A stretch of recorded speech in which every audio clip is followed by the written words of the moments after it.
Neemias capítulo 1, versículo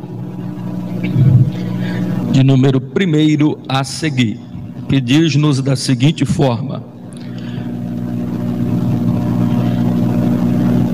palavras de Neemias, filho de Racalias.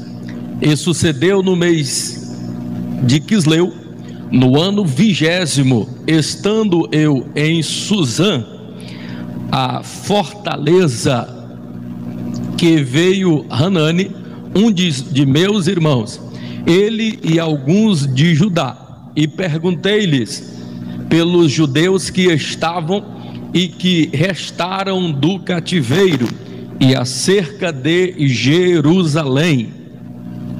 E disseram-me: os restantes que não foram levados para o cativeiro, lá na província, estão em grande miséria e desprezo, e o muro de Jerusalém fendido, e as suas portas queimadas a fogo. E sucedeu que, ouvindo eu estas palavras, ausentei-me e chorei, lamentei por alguns dias, e estive jejuando e orando perante o Deus dos céus. E disse: Senhor, Deus dos céus, Deus grande e terrível, que guardas o conserto e a benignidade para com aqueles que te amam e guardam os teus mandamentos. Estejam, pois, atentos os teus ouvidos e os teus olhos abertos para ouvires a oração do teu servo, que hoje faço perante ti, de dia e de noite, pelos filhos de Israel, teus servos, e faço confissão pelos pecados dos filhos de Israel, que pecamos contra ti, também eu e a casa de meu pai.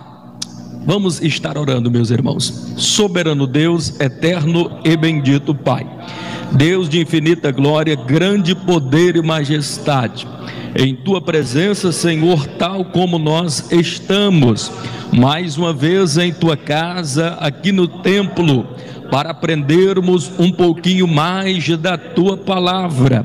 Queira o teu Espírito, que é santo, Senhor, apoderar-se de nós de tal forma, Pai, que possamos por ti sermos instruídos, moldados através da tua palavra, ensinados e confortados e consolados pelo teu Espírito, que é santo. Que cada um dos teus filhos que aqui nesta noite estão possam ser por ti abençoado, e aquele que nos ouve e que nos vê, ó Pai, aonde eles se encontram nesse momento, por ti também possam ser grandissimamente abençoados, edificados pelo poder da tua palavra. Em nome de Jesus, assim nos abençoa, Senhor. Amém. Queridos, tomai assento, ficai à vontade, na liberdade do Espírito Santo de Deus. Pode colocar já o primeiro slide, de onde nós paramos na última aula em que nós estivemos falando aqui sobre este tema, excelência do serviço cristão. Hoje nós vamos estar aqui dando continuidade nesse slide já aqui, aonde devemos fazer o nosso trabalho com excelência. O rapaz que digitou para mim esqueceu ali do aonde deveria estar: devemos fazer o nosso trabalho com excelência. Ficou faltando ali mas os irmãos entendem. Nós devemos fazer o trabalho de Deus, e o trabalho aonde nós estamos, de que forma, irmãos? Com excelência. E o que é excelência? Segundo o dicionário Priberan, excelência é aquilo que possui um grau de elevada perfeição. Excelência é aquilo que possui um grau de elevada perfeição, e é nesta perfeição, neste grau de elevada perfeição, que cada um de nós crentes, cristãos, na pessoa bendita de Cristo Jesus, devemos exercer a obra de Deus, quer seja aqui na igreja também, ou no nosso trabalho secular. Depois, mais na frente ainda, nós vamos observar e ver que no trabalho secular também nós honramos a Deus com este nosso serviço prestado, pois tudo quanto nós vamos fazer, precisamos fazê-lo com excelência. Neste texto em que nós acabamos de ler, irmão, se você correr um pouquinho mais, lá para o capítulo de número 2, você vai encontrar um momento específico. Até onde nós lemos aqui, vai falar do momento aonde Neemias, ele tem ciência, é informado por seu irmão, quando Hanani traz ali as notícias de que estado estava a sua cidade, o seu reino, a sua nação, ao ser informado que os muros estavam completamente destruídos, a cidade de Jerusalém em cinzas. Ele, aqui no texto onde nós lemos, diz que ele estava sobremodo triste, que ele estava agora a refletir, e por um determinado momento ele senta, ele para, e agora ele começa a meditar. E quando ele olha que ele está ali em Suzã, na capital, nós estávamos falando agora há pouco lá em Ester, mesmo local onde estava Mardoqueu, que era Suzã, que era essa capital de inverno dos reis persas, estava ele ali muito bem, estava servindo ali ao rei, mas quando ele observa, e ao ser informado de que o povo estava sobremodo triste, de que a cidade de Jerusalém, a casa do Senhor estava destruída ali, então ele se entristece sobremodo, o seu coração fica muito triste, então ele chora, ele pranteia, mas ele para por aí? Não, depois de chorar, depois de prantear, ele resolve agora tomar uma atitude. E qual foi esta atitude?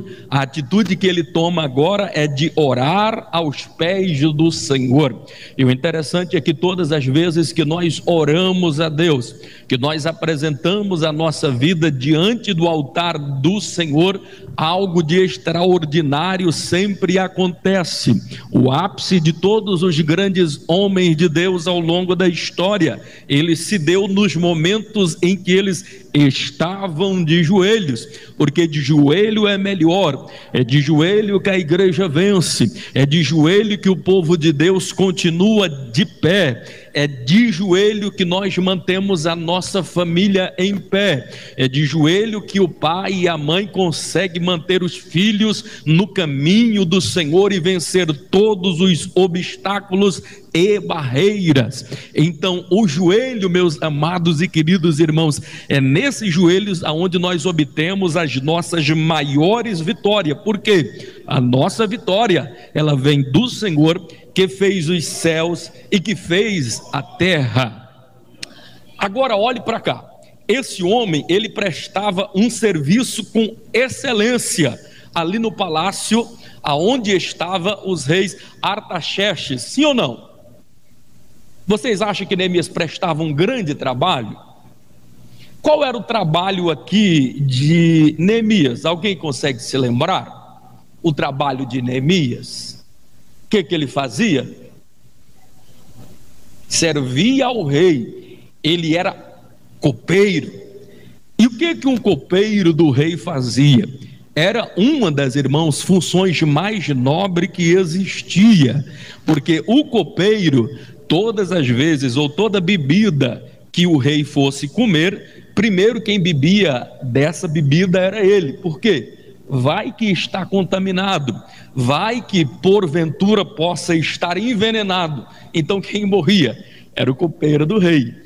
Contudo, era muito bem remunerado, era um homem da mais alta confiança, tinha que ter um caráter ilibado, tinha que ser íntegro, tinha que ter um propósito de fidelidade com a coroa extremamente grande. Então ele só conseguiu estar nesta posição, que era por demais honrosa, e era considerado como um oficial de primeira patente dentro do reino, dentro ali dos palácios. Sobremodo reconhecido era o trabalho de Neemias. Há quem diga que inclusive era o homem de maior confiança do rei. Olha o trabalho de excelência, pastor Jackson, que esse homem prestava.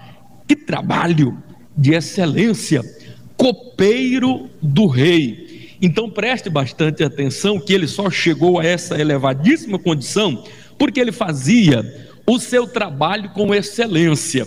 Agora existem alguns segredos e talvez eu não tenha condições de me ater aqui por muito tempo, mas uma das características que esse homem exercia o seu trabalho aqui, pode passar, deixa eu só ler essa parte aqui para os irmãos, pode passar, porque aqui vai estar falando do trabalho que foi feito lá no Jardim do Éden, e eu quero já passar para esse slide aqui. Devemos fazer o nosso trabalho de que forma, irmãos? Devemos fazer o nosso trabalho de que forma? Devemos fazer o trabalho com? Devemos fazer o trabalho com?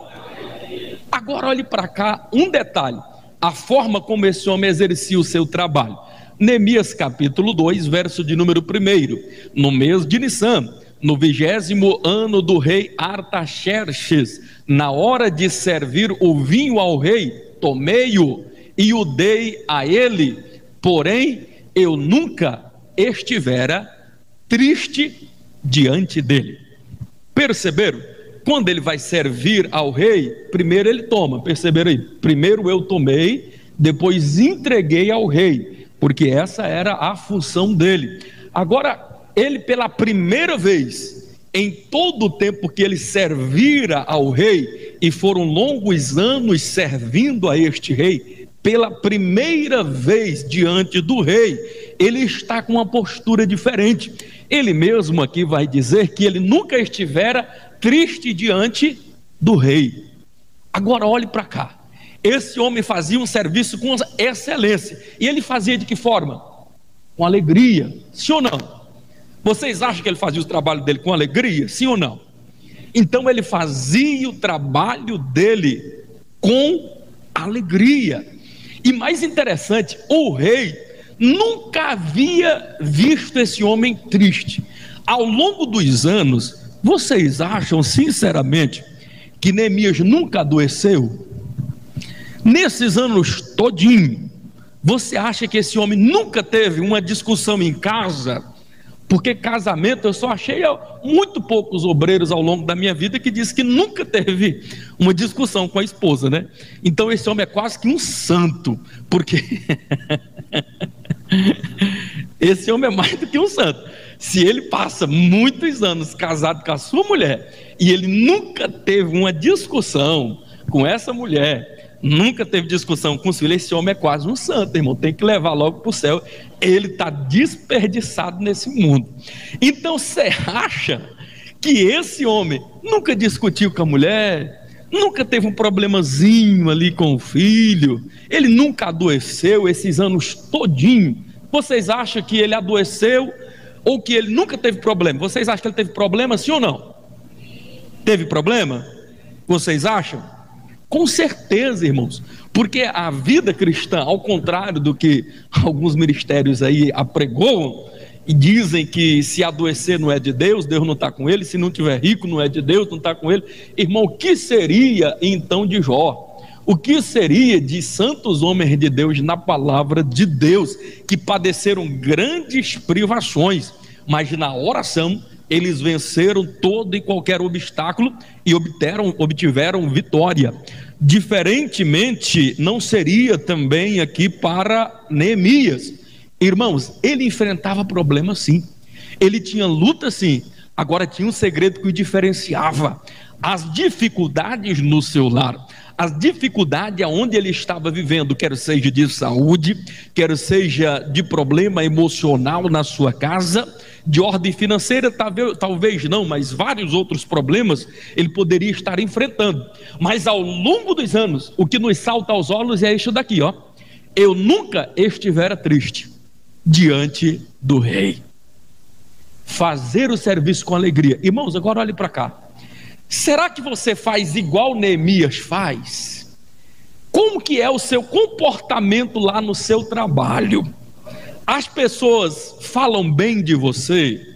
Eu não sei vocês, mas eu já trabalhei em repartição em locais em que tinha pessoa que trabalhava, era concursada há muitos anos, trabalhava ali, irmão, mas a pessoa era tão rabugenta, era tão chata, era tão mal-humorada, ela resmungava tanto, reclamava tanto, que eu me lembro que houve um dia que ela passou uma semana sem aparecer no trabalho, não recebeu uma ligação de ninguém. E sabe como é que o pessoal no trabalho fica: oh, graças a Deus, mais uma semana que ela não vem, oh meu Deus, podia tirar um dia de licença. Por quê, irmão? A pessoa é chata, atribulada, ela vive murmurando. Ninguém, irmão, sente falta de pessoa murmurenta, pessoa que só reclama. Como é que tem sido o nosso testemunho lá no nosso trabalho? Temos feito um trabalho com excelência, mas não basta fazer um trabalho de excelência, você precisa fazer um trabalho de excelência e com alegria, porque tem pessoas que até ele faz um bom trabalho, ele até trabalha com dedicação e com esmero, mas é resmungando, é com a cara ruim, é reclamando, é se maldizendo, reclamando do salário, reclamando dos companheiros, é apertando, é sendo sol causticante na vida daquelas pessoas que estão em volta dele. Mas este homem aqui era diferente. Neemias, ele ia sorrindo trabalhar. Nunca este homem sentiu, queridos, tristeza na presença do rei, ou ainda que estivesse triste, ele nunca demonstrou tristeza. Agora entenda uma coisa aqui, deixa eu explicar para vocês. A primeira vez que este homem ficou triste, a primeira vez que ele ficou triste, o que acontece? No versículo 2 de Neemias, de capítulo 2, o versículo 2 do capítulo 2 de Neemias, vai acontecer algo extraordinário, irmão Nicásio, que o rei, que nunca viu aquele homem triste, se preocupa. E por que é que ele se preocupa? No semblante de Neemias tinha algo diferente, tinha uma tristeza, irmãos. Aquele homem nunca estivera triste como estava naquele dia. E por que é que ele estava triste? Por causa desse relato aqui. A cidade de Deus, a Jerusalém, o seu povo estava na penúria. E o que é que ele sentia? Empatia. O que é empatia? É a arte de se colocar no lugar do outro. Neemias era uma pessoa empática. Nós temos três tipos de pessoa: a pessoa simpática, a pessoa antipática. Você já viu? Tem uma pessoa antipática, mas tem aquela pessoa que ela é diferente. Ela consegue se colocar no outro lugar da outra pessoa. Ela tem a empatia. Tem a antipática, tem a pessoa que é empática, querido, que é muito bom. Agora tem outras pessoas que são simpáticas. Então perceberam? Antipática, simpática e empática. Tem alguma diferença? Tem muita diferença. O que é uma pessoa antipática? Aquela que eu acabei de falar, que ninguém suporta, que só reclama, que só murmura, e se passar mal pode até morrer, e fica lá os bichos comendo na casa, que ninguém sente falta, ninguém liga, vai ficar lá sozinha, e as pessoas às vezes nem vai procurar, não sente falta. Agora você quer ver quando é uma pessoa direita, uma pessoa que está todos os dias ali alegrando o ambiente, fazendo um trabalho com muita alegria, com aquele sorriso maravilhoso, com aquele carisma. Quando ele não vem, diz: rapaz, cadê fulano? Está faltando alguma coisa. O sorriso daquela pessoa que nos contagia. Cadê a fulana de tal? Cadê o fulano de tal? Por que é que ele não veio? Logo vão procurar, vão ligar, vão telefonar. Por quê? Estão sentindo falta, porque é uma pessoa agradável. A antipática, irmão, ninguém quer estar perto. Coisa ruim é você estar do lado de pessoa antipática. Você começa a sentir uma coisa ruim, aquela pessoa que murmura, que fala mal, que reclama o tempo todo. Ninguém quer estar perto, irmão. Todo mundo quer sair de perto. É antipático por natureza. Coisa triste é quando você encontra uma pessoa antipática. Agora, nessa questão de relacionamento, de que devemos fazer o nosso trabalho com alegria significa dizer com simpatia também. Mas além da simpatia, tem que ter a empatia. Tem uma diferença de empatia para simpatia? Sim ou não? Tem ou não tem? Simpatia, vocês acham que é uma coisa boa? É bom. É maravilhoso, só que empatia, ela tem um grau mais elevado, é melhor do que simpatia. Vou provar para vocês. O que é uma pessoa simpática? A pessoa simpática é quando você chega para ele e diz: oi, irmã Nicássia, como é que está a senhora, tudo bem?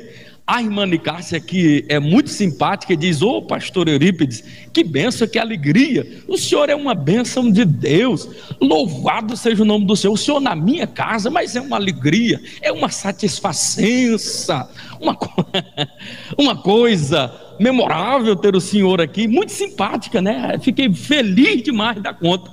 Aí eu chego, ela está sendo simpática, sim ou não?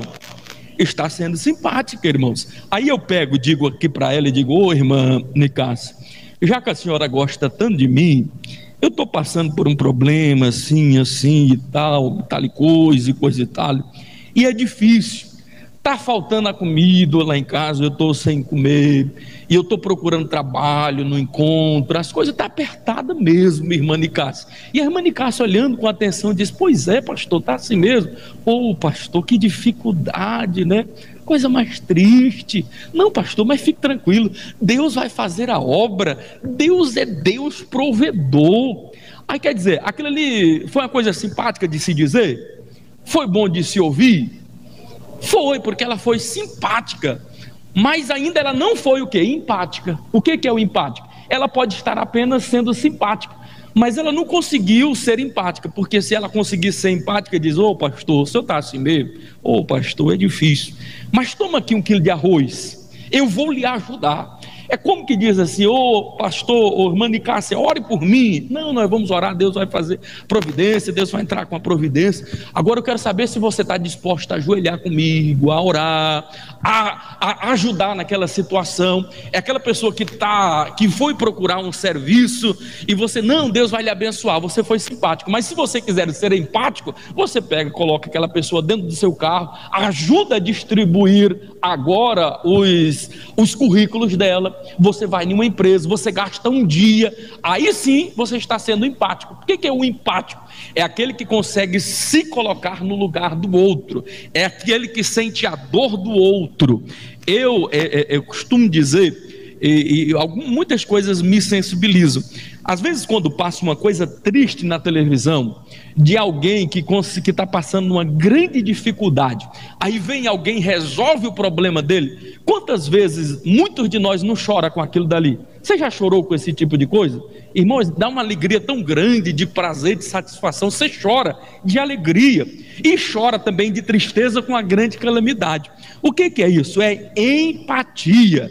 Eu enxergo no olhar do outro, eu consigo me colocar no lugar da outra pessoa, sentir a dor dela, sentir a necessidade, sentir aquilo que ela está precisando.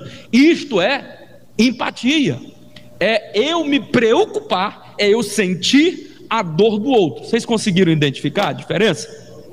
Então tem essa diferença: o antipático, o simpático e o empático. Simpático é bom, mas melhor ainda é você ser uma pessoa empática.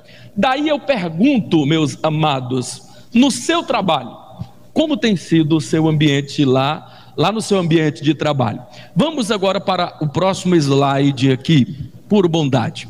Devemos fazer o nosso trabalho com... Vamos ler aqui? Devemos... Vamos mais uma vez? Devemos... devemos fazer o nosso trabalho com humildade. Olhe para cá. Provérbios 18:12. Antes da queda, eleva-se o coração do homem, contudo, a honra vai antes da humildade. Provérbios 15:33 diz que a humildade, ela precede a honra. Em Provérbios 29:23 diz que a soberba do homem o abaterá, porém a humilde de espírito, ao seu tempo, Deus o honrará. A humilde de espírito, Deus ao seu tempo o honrará. Isto significa dizer que a humildade, ela sempre vai preceder a honra. A humildade, ela vai sempre adiante da honra. Se você quiser ver ou ser uma pessoa abençoada, torne-se uma pessoa humilde, torne-se uma pessoa tratável, tenha um espírito humilde. É por isso que a Bíblia diz que bem-aventurado os pobres de espírito. Por quê? Porque eles serão chamados filhos de Deus. Bem-aventurado aos humildes de espírito. É importante nós termos esta humildade, meus amados e queridos irmãos. E o interessante é que, olha só, antes da queda, eleva-se o coração do homem. Esse elevar-se o coração do homem, ele está falando da soberba. Em Tiago, no capítulo 4, verso 6 e o verso 9 também vai falar a respeito disso, que Deus, ele resiste ao soberbo, porém ele dá graça aos humildes. Você vai ver também a palavra de Deus lá em Pedro, dizendo, pois, da seguinte forma: humilhai-vos, pois, debaixo das potentes mãos do Senhor, e ele ao seu tempo lhe exaltará. Então, se você quer ser honrado, torne-se uma pessoa humilde. Às vezes você pensa e diz assim: olha, eu sou um tipo de pessoa que não levo desaforo para casa, eu sou uma pessoa desse jeito porque eu sou isso e eu sou aquilo, eu nasci assim, vou morrer assim. Você já viu esse tipo de gente que tem a síndrome de Gabriela? Você já viu aquela musiquinha que diz assim: eu nasci assim, vou morrer assim, e Gabriela, aquela coisa toda, aquele negócio, né? Então, quer dizer, nasceu daquele jeito, caminha daquele jeito, é torto do jeito que nasceu. É que nem outros que pegam e dizem: na religião que eu nasci, essa eu vou morrer. Pare com essa bobagem, irmão. Se na religião que tu nasceu vai te levar direitinho para o inferno, para que é que tu quer ir para lá, irmão? Pare com essa bobagem. Então, assim, Deus, ele é perito, Deus é perito em consertar vaso quebrado. Você pode ter certeza, irmão. Por isso que às vezes você diz assim, e a gente fica assustado quando a gente olha lá para o mundo e diz: olha, fulano de tal, um dia desse era cachaceiro, arruaceiro, mulherengo, safado mesmo, e agora está aí na igreja, mudou de vida. Como é que o ser humano muda da água para o vinho desse jeito? É porque Deus, ele é perito em consertar, irmãos, vaso quebrado. Talvez esta pessoa que errou tanto, que pecou tanto, ele está tão feliz, mas tão agradecido por Deus ter salvado ele, restaurado ele, não ter levado em conta a vida de erro, de tanta coisa errada. Ele está tão feliz, irmão, e ele quer, e ele se permite, ele se deixa ser usado por Deus, se deixa ser transformado. Agora, quando o homem, ele acha na sua truculência, no seu espírito, que ele é arrogante, e diz: não, eu nasci assim, eu sou desse jeito, meu pai era desse jeito, eu vou criar meus filhos desse jeito. Mas quem diz que o jeito seu é o jeito certo? Nós não temos esse negócio do nosso jeito, não. Se você quiser olhar para um pai, olhe para o pai que está lá no céu. Nele não tem sombra de variação, nele não há defeito. Quando você tem Deus como parâmetro na sua vida, é maravilhoso, irmão. Mas quando nós tiramos parâmetro alguém ignorante da nossa família, da linhagem da nossa família, meu pai era assim, eu vou ser assim, porque ele me criou assim, eu vou criar meus filhos desta maneira. Pare, querido, com essa bobagem. Se for uma coisa boa, até tudo bem, mas se for uma coisa ruim, e sobretudo, quando é que eu sei que uma coisa é boa e quando ela é ruim? Primeiro, tudo que tiver exaltação, irmão, já não é bom. Sabia disso? Por quê? Antes da queda, eleva-se o coração. Em todos os sentidos, irmãos, a soberba não é boa. A soberba não é boa. Eu digo isso em todos os aspectos. Tem momento da vida da gente que a gente está tão bem, mas tão bem. Você dá uma palavra, a palavra foi tão abençoada, Deus abençoou, batizou com o Espírito Santo. Eu estou falando não é só de coisa ruim não. Às vezes até as coisas boas que nos acontecem, nós começamos a nos orgulhar daquilo dali. Rapaz, olha, eu estendi as mãos e Deus operou, Deus fez isso e aquilo. Daqui a pouco eu estou me elevando, ó. Eu estou me sentindo a última bolacha do pacote. Palavra melhor do que a minha na igreja? Tem não. Palavra mais bonita do que a... Rapaz, eu fiz e aconteceu. A pregação, meu irmão, não teve quem ficasse parado, foi um reteté, coisa gloriosa. É porque eu sou eu, né? Palavra que eu dou é diferente, não é igual esses irmãozinhos, não. Eu tenho um grau elevado na igreja. Começa a se empolgar, irmão. Acontece, e às vezes nem diz, mas pensa. Eu tenho muito cuidado, irmão, com relação a isso. Nos momentos que eu achei que eu estava mais crente, foi quando o diabo veio, ó, deu uma rasteira, irmão. Dei com a bunda no chão, quebrei de gueta. E olha que eu estava vindo de uma oração. Olha, não tem nada mais para o cliente se orgulhar quando ele sai, bate no peito, estufa. 6 dias de oração.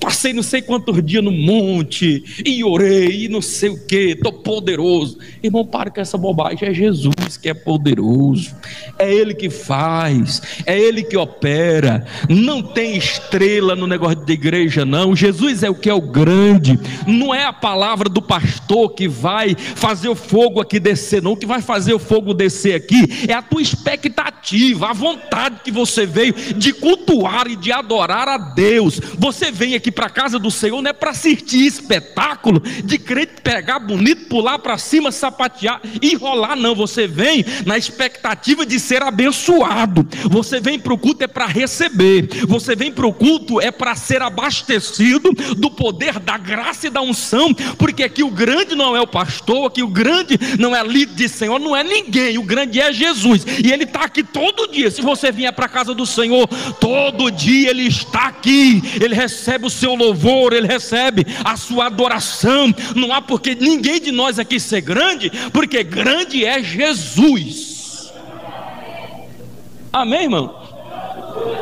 Os irmãos entenderam? Simples assim, desse jeito, irmão. Que quando a gente começa a se achar estrela demais, ó, aí algo acontece e você fica aí decepcionado. Então eu tenho muita preocupação com esse tipo de coisa. E outras coisas é crente que é santo demais, não sei o que, eu não sei. Pare com essa bobagem, santo é só Deus. Peça pela misericórdia do Senhor. E quando tu vê alguém caído, quando alguém prostrado, vai lá e estende a mão para esse camarada, porque ele é um soldado ferido. É um soldado ferido, mas continua sendo soldado, faz parte ainda do exército. E se ele faz parte do mesmo exército que você também faz parte, vai lá, estenda a mão, abrace ele, não jogue pedra não fique falando mal daquele teu irmão não, ajude ele, estenda a mão para ele, e tenha cuidado para você não cair na mesma mazela que ele. Eu tenho muita dificuldade com esse negócio, irmão, de ver crente jogando pedra nos outros. Preste bastante atenção. Dos tempos que vocês estão aqui, que dia que você já viu eu pegando uma pedra para arriar na cabeça de alguém que já está caído? Que dia que vocês já viram eu abrindo a boca aqui para atestar ou falar alguma coisa contra o pastor dessa igreja, que já foi quem me antecedeu por isso ou por aquilo?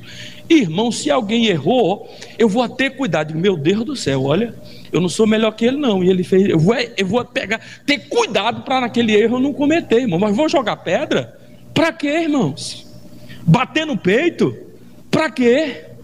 Super crente não existe não.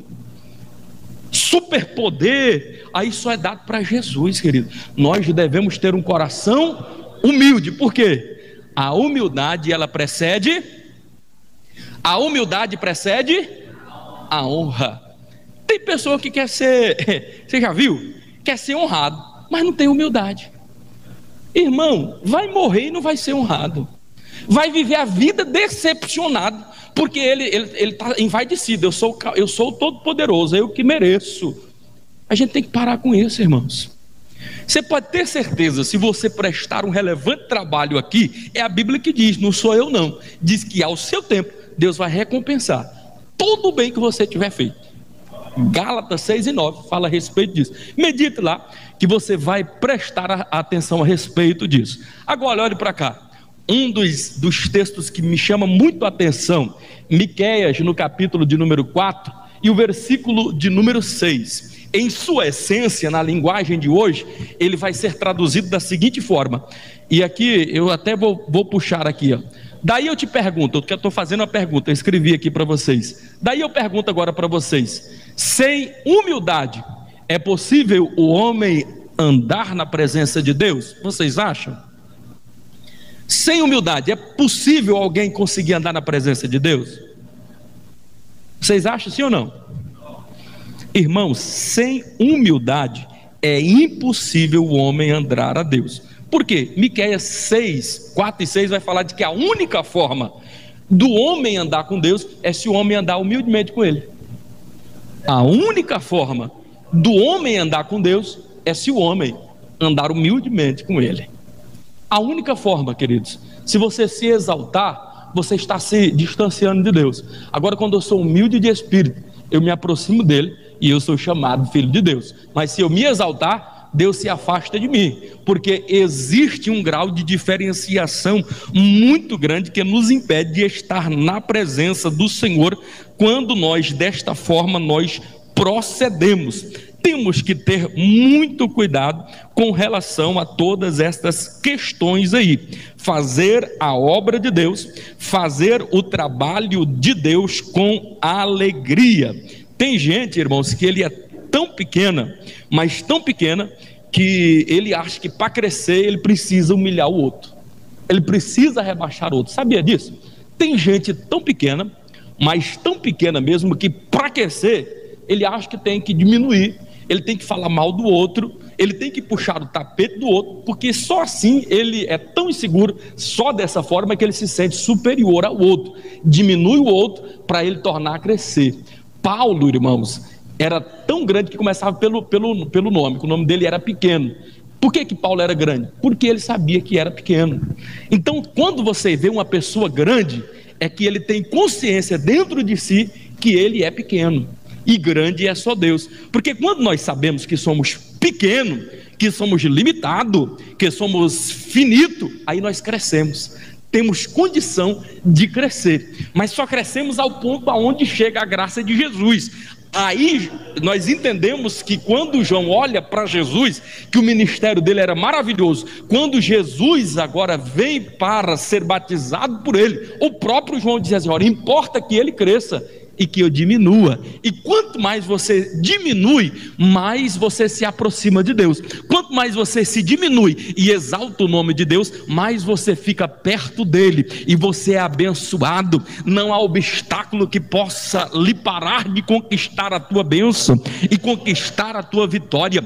Nada consegue parar um crente humilde, cheio da graça e da unção do Senhor.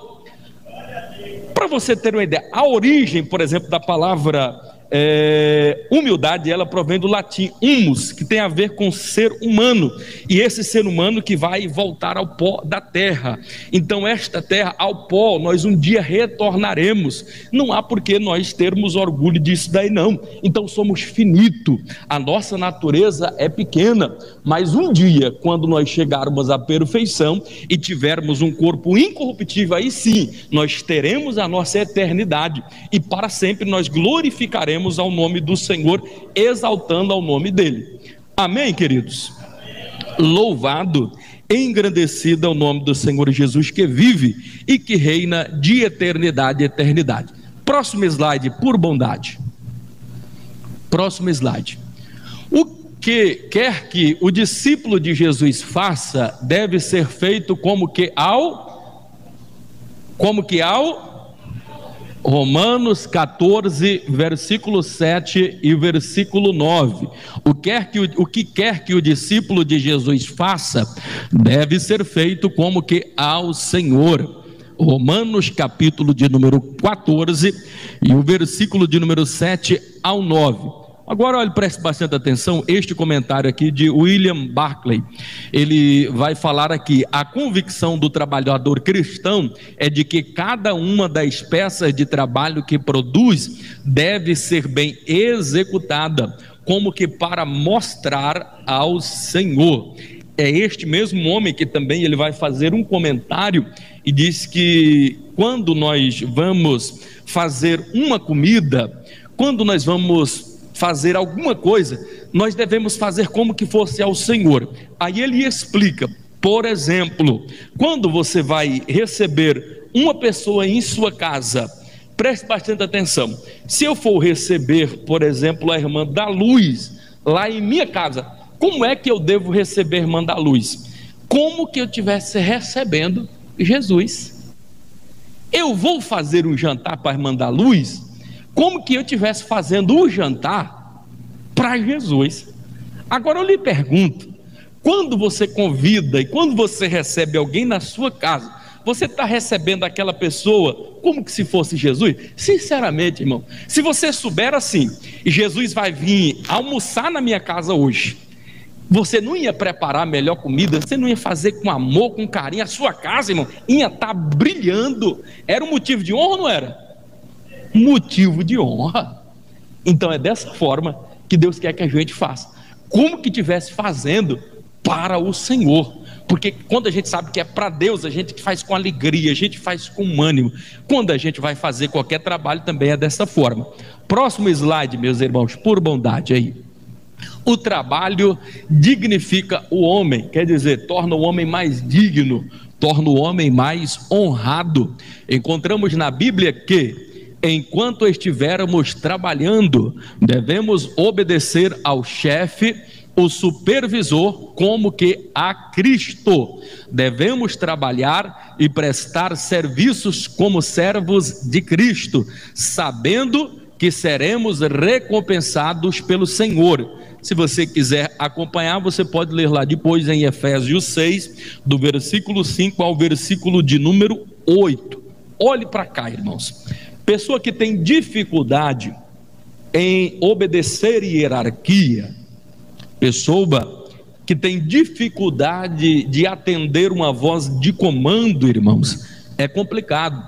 Ele não vai conseguir crescer em nenhuma empresa, as pessoas nunca o verão com os bons olhos. Por quê? Porque esta pessoa não consegue se submeter a uma autoridade. E o que a Bíblia diz a respeito disso? Sede, pois, sujeito a toda autoridade. Por quê? Toda autoridade ela é constituída por Deus, irmãos. Então a gente precisa ter este cuidado. Então tem pessoas que têm dificuldade na igreja de ouvir a voz de comando do seu pastor, tem dificuldade de ouvir a voz de comando da liderança das senhoras, das cibeanas, do grupo de jovens, tem dificuldade de se permitir, não, mas fulano de tal não sei o que, ele não sabe mais do que eu sei muito mais do que ele. Irmão, não importa, a vara que floresce, o cajado que floresce está na mão dele. Então se você quiser ser abençoado por Deus, se submeta à autoridade, porque toda autoridade, irmãos, está investida de um poder, e se você resistir a este poder, está resistindo o próprio Deus. Então Deus não pode lhe abençoar porque você não se submete à autoridade. Muitas das vezes, e eu observo muito isso, essa questão da pessoa saber se permitir ser discipulado. O que eu estou querendo falar? Ninguém, irmãos, na igreja e até mesmo no trabalho mesmo, nós temos aqui professores. A irmã Eliana, por exemplo, é professora, mas para ela ser professora, primeiro ela precisou sentar para poder aprender, e depois que aprendeu, ela foi ensinar. Então ninguém pode ensinar sem primeiro sentar aqui para aprender. Tem pessoa que ele acha que já sabe tudo. Ele acha que é autossuficiente. Ele não consegue, irmão, de jeito nenhum. Para ele é uma afronta sentar aí no banco e ouvir e ser discipulado por alguém aqui de cima. Às vezes o argumento dele é esse: mas como é que eu vou aprender de alguém mais burro do que eu? Como é que eu vou aprender alguém que sabe menos do que eu? Irmão, deixa eu lhe contar um segredo. Pode ser uma criança, pode ser um adolescente. Se Deus colocou aqui, deu autoridade para ele pregar a palavra, ele está pregando a palavra de Deus. Pode ser uma criança que vem em cima do púlpito. Eu já recebi palavra, irmão, de poder, de criança ministrando em cima do púlpito. Você acha que eu não sabia mais do que aquela criança? Sim ou não? Com certeza, irmão. Mas quando ele está aqui, ele está ministrando uma palavra que é maior do que ele, que é a palavra de Deus. Ele está investido. Quando alguém pega e dá esse microfonezinho aqui para alguém ministrar, Deus deu autoridade ao pastor. O pastor permitiu que a pessoa utilizasse aquele microfone, que ele está investido de uma autoridade.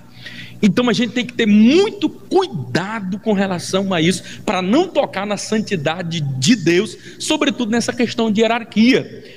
Temos esta dificuldade. Eu não vou no culto tal porque não me adapto, eu não gosto da forma que aquela pessoa conduz. Irmão, isso é errado. Você não vem aqui para adorar uma pessoa, você vem para adorar a Deus. Você vem para servir a Deus.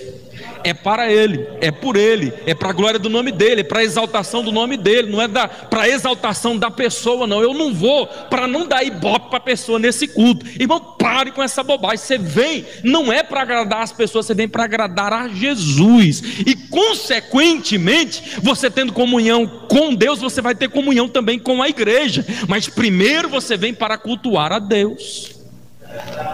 Simples assim, queridos. Simples assim.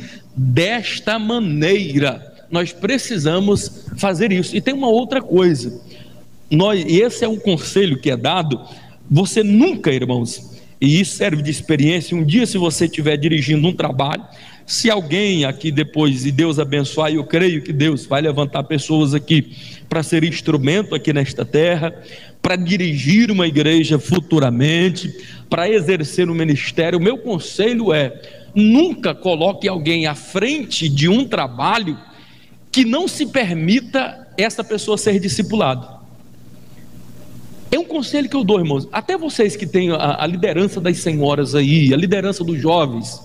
Você vai formar um departamento ali, você vai colocar a responsabilidade da tesouraria ou da secretaria, alguma coisa no departamento das senhoras. Não coloque aquela irmã que não se permita ser discipulada, não. Vai dar trabalho para você, vai dar trabalho para a obra, vai dar trabalho para a direção, porque não tem coisa mais terrível do que você discipular uma pessoa que não se permite ser discipulada. É difícil. Como é que você vai colocar alguém à frente de um trabalho que não se permite ser discipulado, que ele é autossuficiente, que ele se comanda, que ele é dono do seu nariz? Você perceberam, irmãos? Precisa de uma voz de comando. Por isso que tem o pastor, tem os departamentos, existe uma hierarquia, porque senão vira bagunça.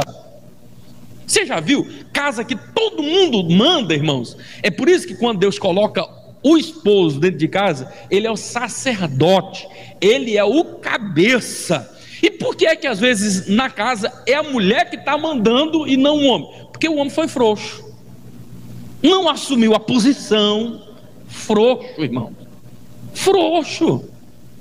Então ele deixou a mulher dominar. Isso aqui não é machismo, não. É porque o homem se permitiu. E quando é que ele se permite a esse ponto de não ser mais o cabeça? É quando ele não é mais o exemplo dentro de casa, quando ele não consegue mais trazer o alimento, o mantimento, quando ele não honra a esposa, não honra os filhos com o seu trabalho. Aí quer dizer, a única coisa, e isso acontece muito lá no mundo, quantas mulheres de Deus honradas e abençoadas sofrem com o marido cachaceiro? É ela que é a sacerdotisa dentro de casa, porque se for para ele ser o sacerdote, acabou.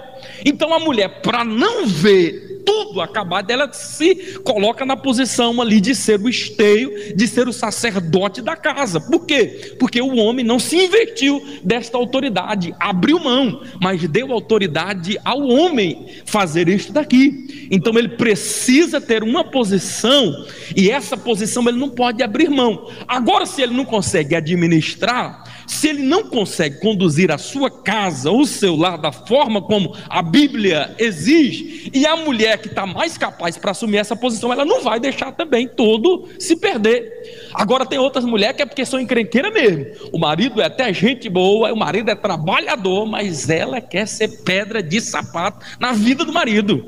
Quer porque quer? Porque é feminista, empoderada. Você já viu aquela mulher empoderada? Está tendo muito agora, é mulher empoderada, não sei o quê. E eu já vi, irmãos, em cima de púlpito, e mulher vai lá pregar, e aquela coisa toda. Passou um dia lá uma vez, num culto, não vou dizer aonde, e nós estamos lá, e uma irmã vem de um outro lugar, você é empoderada, você é princesa. É princesa, é, mas com essas palavras de empoderamento, é você que manda, é você que faz. Irmã, a Bíblia não ensina assim, não. A Bíblia é diferente, irmãos. Esse negócio de empoderamento, que é a mulher que faz, é a mulher que acontece. A mulher honra a Deus servindo a Ele e obedecendo ao seu marido. Você sabia disso, queridos? Alguém pega e diz, mas e Débora, pastor? E Débora? Débora tinha um marido, o nome dele era Laipidote. E tu pensa que ela não honrava o marido? Não honrava. A palmeira onde Débora estava, tinha um dono. Quem era o dono? Era Laipidote. Ela só ministrava ali porque ela tinha um marido que tinha uma terra, que tinha aquela palmeira, que a palmeira era de Laipidote, e agora por causa daquela palmeira ela subia ali, pregava, mas ela tinha um marido, que ela respeitava o marido, amava o marido, ela não desrespeitava. Só que o marido sabia também que o ministério de profetisa era dela e não atrapalhava, porque tem homem que ele não gosta, parece que a mulher não pode brilhar mais do que o Laipidote, não. A mulher honrava ele, mas ele sabia que o ministério dela era aquele, ele nunca atrapalhou o ministério daquela mulher. É por isso que tem que ter um acordo dentro de casa, irmão. Não pode haver arrogância, não pode haver soberba. Quando a mulher quer ser soberba, o diabo entra. Quando o homem, mesmo sabendo que ele é autoridade, ele quer usar essa autoridade para submeter, para humilhar, Deus não abençoa, irmãos.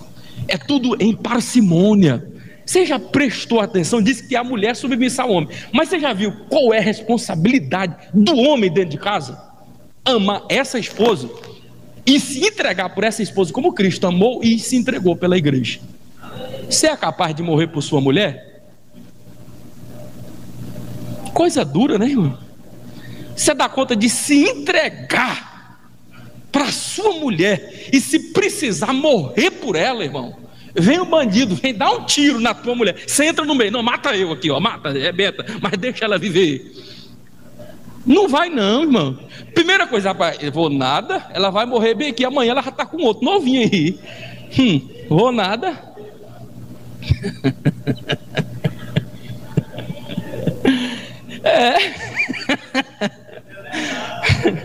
Não é verdade? Irmão, parece brincadeira, mas não é. Sim, irmão.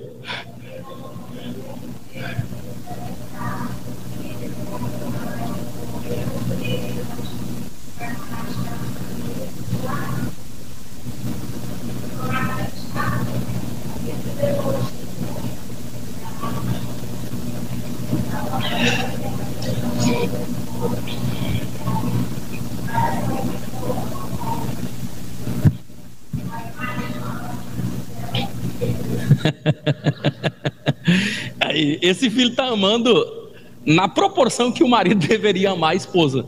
Esse filho, quando vendo a mãe que ia morrer, ele se jogou na frente, né, da bala, e ele morreu no lugar da mãe.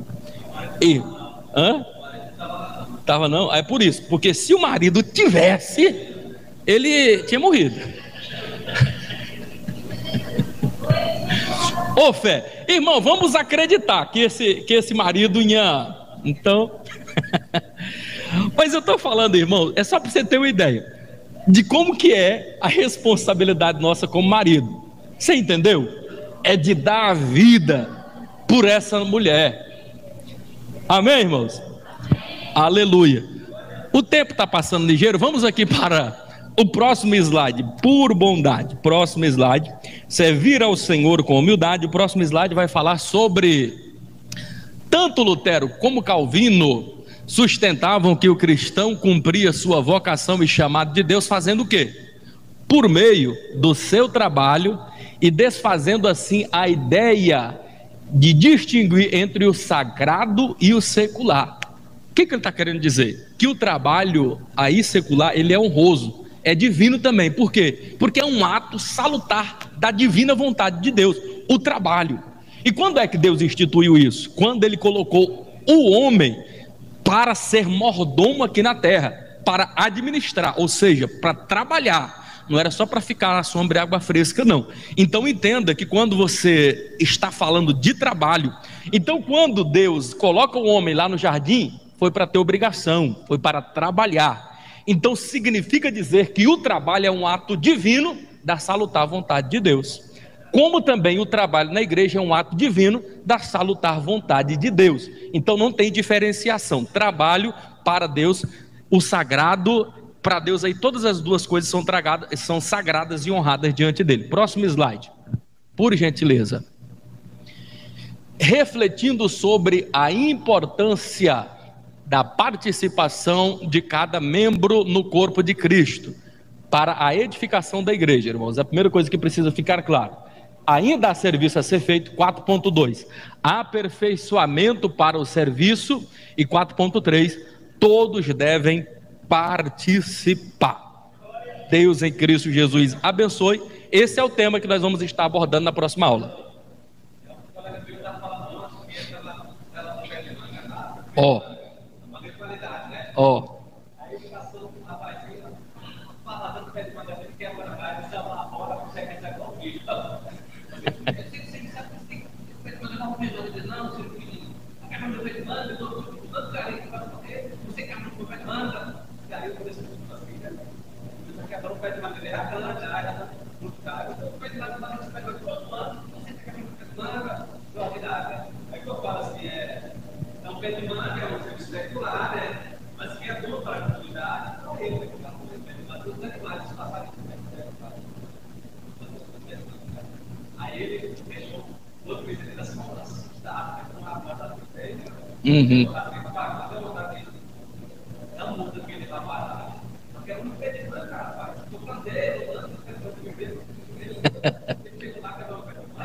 É o sentimento, irmão, de proteção. Ele falando aí, eu estou lembrando do pastor Edmundo.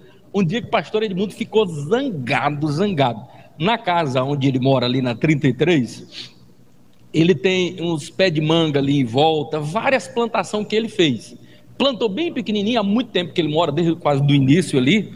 Então há muito tempo que ele mora naquele local. Então ele tem o ciúme daquele negócio ali, quando alguém fica lá jogando pedra ou não sei o que, ele que plantou aquilo tudo, que limpa, que vai lá, que organiza. E, irmão, teve um dia quase que ele desviou. Eu digo: pastor, quer dizer, é porque ele que regou, ele sabe o cuidado, o tempo que ele ali desperdiçou, não, que ele investiu ali para construir tudo aquilo dali.